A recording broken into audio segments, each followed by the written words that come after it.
ಇನ್ನು ಕಂಡಕ್ಟರ್ಗೆ ಮರಾಠಿ ಭಾಷೆ ಬರೋದಿಲ್ಲ, ಇನ್ನು ಅವರಿಗೂ ಕೂಡ ಕನ್ನಡ ಭಾಷೆ ಬರೋದಿಲ್ಲ.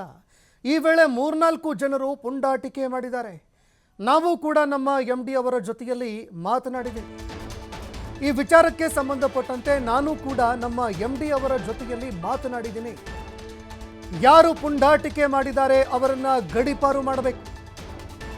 ಈ ಘಟನೆಯನ್ನ ಪಕ್ಷಾತೀತವಾಗಿ ಎಲ್ಲರೂ ಕೂಡ ಖಂಡಿಸಬೇಕು. ಇನ್ನು ಗೃಹ ಸಚಿವ ಡಾಕ್ಟರ್ ಜಿ ಪರಮೇಶ್ವರ್ ಅವರ ಜೊತೆಯಲ್ಲೂ ಕೂಡ ನಾನು ಮಾತನಾಡ್ತೀನಿ ಅಂತ ಬೆಂಗಳೂರಿನಲ್ಲಿ ಸಾರಿಗೆ ಸಚಿವ ರಾಮಲಿಂಗಾರೆಡ್ಡಿ ಅವರು ಹೇಳಿಕೆ ಕೊಟ್ಟಿದ್ದಾರೆ.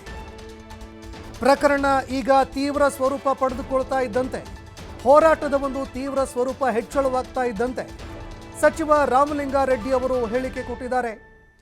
MD ಅವರ ಜೊತೆಯಲ್ಲಿ ಮಾತನಾಡಿದ್ದೀನಿ, ಗೃಹ ಸಚಿವರ ಜೊತೆಯಲ್ಲೂ ಕೂಡ ಈ ವಿಚಾರಕ್ಕೆ ಸಂಬಂಧಪಟ್ಟಂತೆ ಮಾತನಾಡ್ತೀನಿ ಅಂತ ರಾಮಲಿಂಗಾರೆಡ್ಡಿ ಅವರು ಪ್ರತಿಕ್ರಿಯೆ ಕೊಟ್ಟಿದ್ದಾರೆ. ಬಸ್ಸಲ್ಲಿ ಬೇರೆ ಜನ ಎಲ್ಲ ಇರ್ತಾರಲ್ಲ, ಚೆಕ್ ಮಾಡ್ತಾನೆ, ತಪ್ಪ ಸರಿಯನ್ನು ನೋಡ್ಕೊಂಡು ಈ ಘಟನೆ ಆದ್ಮೇಲೆ ಬೇಕಂತ ಕೊಟ್ಟಿರ್ತಾರೆ. ಇರುತ್ತೆ, CC ಕ್ಯಾಮ್ರಾ ಇರುತ್ತೆ.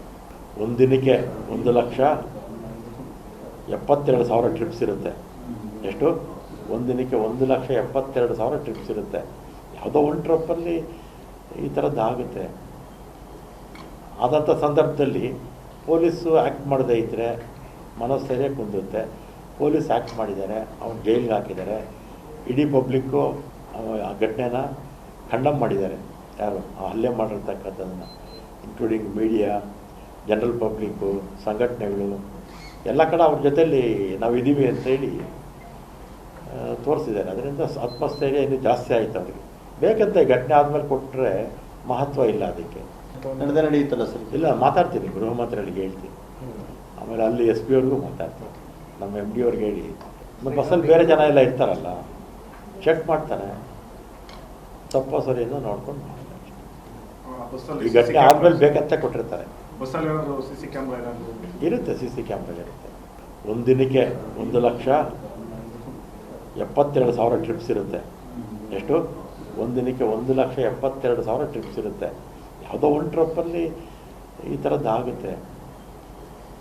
ಆದಂಥ ಸಂದರ್ಭದಲ್ಲಿ ಪೊಲೀಸು ಆ್ಯಕ್ಟ್ ಮಾಡದೇ ಇದ್ದರೆ ಮನಸ್ಥೈರ್ಯ